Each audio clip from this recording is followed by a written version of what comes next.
মাত্র ৫৬ টাকা খরচে কোনো প্রকার ঘুষ, সুপারিশ কিংবা দুর্নীতি ছাড়াই সম্পূর্ণ মেধা ও যোগ্যতার ভিত্তিতে পুলিশ কনস্টেবল পদে চাকরি পেয়েছেন ১২ জন তরুণ-তরুণী। সোমবার রাতে মেহেরপুর জেলা পুলিশ লাইন্স মাঠে চূড়ান্তভাবে উত্তীর্ণদের ফলাফল ঘোষণা করা হলে সেখানে এক আবেগঘন পরিবেশের সৃষ্টি হয়। কোনো রকম বাড়তি টাকা ছাড়াই সাধারণ ও দরিদ্র পরিবারের সন্তানদের এমন মেধাভিত্তিক নিয়োগের মাধ্যমে পুলিশের চাকরি হওয়ায় পুরো জেলা জুড়ে প্রশংসার জোয়ার বইছে।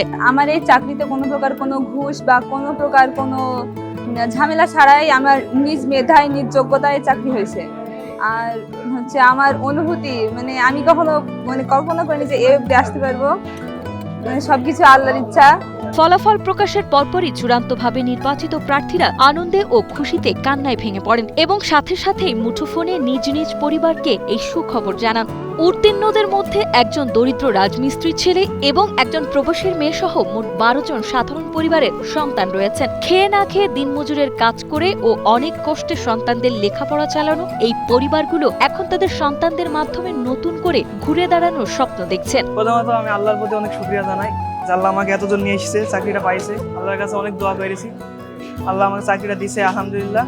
আমি সর্বপ্রথম আল্লাহ তাআলার প্রতি কৃতজ্ঞতা প্রকাশ করছি, কারণ আল্লাহ তাআলা চেয়েছে বলেই আমি এই পর্যন্ত আসতে পেরেছি। উত্তীর্ণ প্রার্থীরা জানান মাঠে বিভিন্ন প্রতারক ও দালাল চক্র সক্রিয় থাকলেও তারা কারো ফাঁদে পা দেয়নি এবং সম্পূর্ণ বিনা খরচে মেধার জোরেই চাকরিটা পেয়েছেন। মেহেরপুরের পুলিশ সুপার জানান নিয়োগ প্রক্রিয়াকে শতভাগ স্বচ্ছ ও দুর্নীতিমুক্ত রাখতে পুলিশ মাঠ পর্যায়ে অত্যন্ত কঠোর ও সক্রিয় ভূমিকা পালন করেছে, যার কারণে কোনো প্রতারক চক্র এখানে সুবিধা করতে পারেনি।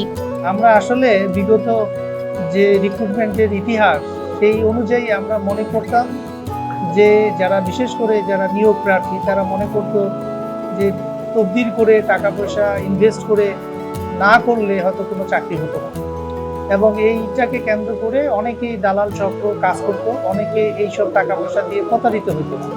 আমরা যখন রিক্রুটমেন্টের অ্যাডভার্টাইজ দিই, আমরা এইটা রোধ করার জন্য আপনারা দেখেছেন হয়তো আমরা পত্রিকায়, আমরা বিভিন্ন জায়গায়, আমাদের অফিসে, থানায় ব্যানার দিয়েছি এবং আমাদের যে কেবলগুলোতে আছে ডিশ এন্টিনার, সেখানেও আমরা প্রচার করেছি যেন কেউই এই কোনো প্রতারকের চক্রের প্রতারণার শিকার না হয়, কারোর সাথে কথা বলে কোনো টাকা পয়সা না দেয়। আমরা একটি স্বচ্ছ, নিরপেক্ষ এবং দুর্নীতিমুক্ত নিয়োগ পরীক্ষা অনুষ্ঠিত করার লক্ষ্যে এই প্রচারণা চালিয়েছি।